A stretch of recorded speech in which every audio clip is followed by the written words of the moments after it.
আজকে আমাদের জীবনের একটা দারুণ সুন্দর দিন। কি বলতো, আজকে আমাদের প্রেমের 16 বছর পূর্ণ হলো। আজকের দিনটাতে আমি ভ্লগ করব। আজকে কি কি করছি সমস্তটা তোমাদেরকে দেখাবো। চলো তোমরা ভ্লগটা দেখবে। দেখতেই পাচ্ছ বিছানার দশা, ঘরের দশা, এগুলোকে সমস্তটাকে আগে ঠিক করে নেব।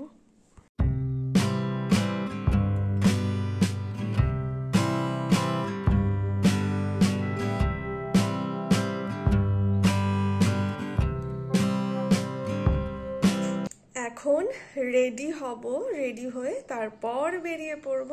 এই যে এই চুড়িদারটা দেখছো, এটা আমার বর দিয়েছিল বিয়ের বছর, যে বছর বিয়ে হয় 23 সালে বিয়ে হয়, তো 23 সাল তো 22 সালের পুজোতে দিয়েছিল, তাই ভাবলাম আজকে এটা পরে নিই। আজ আমাদের প্রেম দিবস, আমাদের প্রেম 16 বছরের পূর্ণতা পেল। এই দিনটা এলে না সেই হারিয়ে যাই আমি অতীতের সময়তে। কত ছোট ছিলাম তখন, আস্তে আস্তে এতগুলো বছর কেটে গেল, ভাবলেই না ভীষণ অবাক লাগে।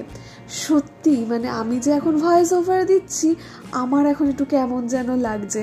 আর ভিডিওগুলো যখন দেখছি, দেখতে দেখতে তো ভয়েস ওভারটা দিচ্ছি, ভীষণ ভালো লাগছে। আমার ভালোবাসার মানুষটার সাথে হাত ধরে রাস্তা পার হতে শিখেছি। শুনেছি নচিকেতা চক্রবর্তীর লাল ফিতে সাদা মোজা গানটা, শিখেছি অপেক্ষা করতে। ওই যে গান আছে না, আশায় আশায় বসে আছে ওরে আমার মন। হ্যাঁ, বুঝেছি যে টেলিফোনের গুরুত্ব কত। সেই সময় তো মোবাইল ছিল না, টেলিফোন বুথ হতো, সেখানে গিয়ে ঘন্টার পর ঘন্টা গল্প করেছি। তারপরে এলো মোবাইল, সেই মোবাইলেও কতক্ষণ ধরে গল্প করতাম।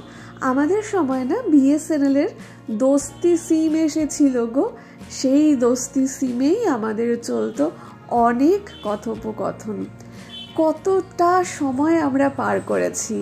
এরকমও সময় গেছে, অঞ্জন দত্তের বেলা বসের মতো সময়ও গেছে। অবাক লাগে, সত্যি অবাক লাগে, এতটা বছর আমরা পার করে এলাম। আজকের দিনটা যখন আসে তখন মনে হয় যে জীবনে কিছু না করতে পারলেও 16 বছর ধরে একটা প্রেম করেছি। জানো তো, এখন যদি কখনো স্কুল কলেজের বন্ধুদের সাথে দেখা হয় না, তখন তারা জিজ্ঞেস করে, বিয়ে হয়েছে, কার সাথে বিয়ে করেছিস রে? তোর ওই সেই বয়ফ্রেন্ডের সাথে? অবাক হয় ভীষণ, জানি না কেন অবাক হয়।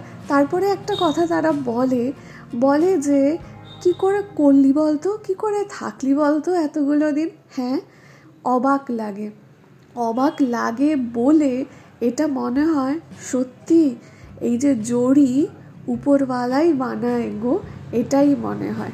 রেডি হয়ে গেলাম। রেডি হওয়ার পরে দেখো এই পুচকু বাবুটা এসেছিল, একে একটু আদর টাদর করলাম। আমরা আজকে লাঞ্চের জন্য বাইরে বেরোবো। এই যে এখন যে আমরা মাঝে মাঝেই ঘুরতে বেরোই, খেতে টেতে বেরোই, তাও অনেক কমই করি, কারণ আমরা দুজনেই না ভীষণ ঘরকুনো। খুব ভালো লাগে জানো তো এইভাবে যখন যাই। আগে না একটা দিন ছিল, একটা সময় ছিল যখন আমরা একটা দিনের বিরিয়ানি খাবো বলে 2 মাস ধরে টাকা জমাতাম।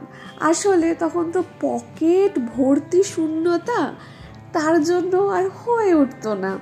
আর এখন যখন এই সমস্ত জায়গায় যেতে পারি, আমরা অনেক কিছু এখন অ্যাফোর্ড করতে পারি, 5 স্টারও অ্যাফোর্ড করতে পারি, ওই জায়গাটাতে আমরা পৌঁছে গেছি। কিন্তু বিশ্বাস করো, এখন যে খুব বেশি এই সমস্ত কিছু করতে ইচ্ছা করে তা না।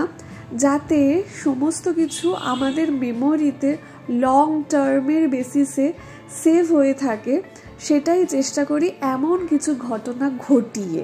তার জন্য যে 5 স্টারে গিয়েই লাঞ্চ করতে হবে এরকম কোনো ব্যাপার নেই।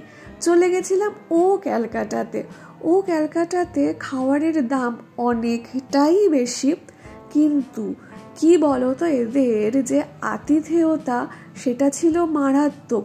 তাতে তোমাদের মনে হবে না যে খাবারের দামটা অতিরিক্ত বেশি, ওটাকে ভুলিয়ে দেবে। আমরা তো দারুণ মজা করে খেলাম, মাছ টাছ সমস্ত কিছু দারুণ ছিল। তবে মাটনের ক্ষেত্রে বলবো মাটনটা না অতটা ভালো ছিল না, কিন্তু ব্যবহারটা ছিল সত্যি অসাধারণ ব্যবহার। এদের ব্যবহারে মুগ্ধ হয়েছি আমরা। খুব দারুণভাবে আমরা দিনটাকে কাটালাম। এতটা ভালো লাগে না গো এই দিনগুলো, এই সময়গুলো যখন আমরা কাটাই। কত সমস্যা গেছে, সেই সমস্যাগুলোকে আমরা পার করে এসেছি। এখনও বহু প্রেমিক প্রেমিকা আছো তোমরা যারা অনেক স্বপ্নকে রূপ দিতে পারছো না। একটা কথা বলি, চেষ্টা করে যাও আর স্বপ্ন দেখে যাও। স্বপ্ন দেখতে জানো তো পয়সা কড়ি লাগে না। এখন যদি তুমি স্বপ্ন দেখো আমি কোনো না কোনো দিন প্লেন কিনবো, দেখবে একদিন ঠিক পেরে যাবে প্লেন কিনতে। সেরকম স্বপ্ন দেখে যাও আর নিজেদের কর্মটা করে যাও। আমার তো মনে হয় যখন আমি প্রেম করতাম আমি কি বকুনি খেতাম জানো, পড়াশোনাকে নিয়ে। পড়াশোনা না করলেই বকুনি, হ্যাঁ ওই বকুনিগুলো খেতাম বলেই আজকে এই পজিশনটাতে আসতে পেরেছি। মা বাবার বকুনির থেকেও আমার পতিদেব আমাকে খুব বকুনি দিত গো ছোটবেলায়, পড়াশোনা না করলেই ব্যাচ কামাই হলেই। এই যে পানটা কেমনভাবে দিয়েছে, মনে হচ্ছে এতেই মনে হয় 200-300 টাকা বেশি নিয়েছে। যাই হোক, তোমাদের সাথে গল্প করতে করতে চলে এলাম ময়দানে আসার পরে দেখলাম অনেক প্রেমিক প্রেমিকাকে। কি ভালো লাগলো জানো তো দেখে, মনে হচ্ছে এরা ভালোবাসার জন্য সময় দিচ্ছে। এরা তো আরও অনেক কাজ আছে এই পৃথিবীতে যেগুলোকে আমরা খুব নোংরা, খুব বাজে কাজ বলি, সেগুলো তো করছে না। এরা ভালোবাসছে একে অপরকে, ভালোবাসার জন্য একে অপরকে সময় দিচ্ছে। বেশ লাগলো দেখে, আর মনে পড়ে গেল আমাদের ছোটবেলার কথা। দেখা হচ্ছে নেক্সট ব্লগে। সঙ্গে থেকো, পাশে থেকো, সাবস্ক্রাইব করতে ভুলো না।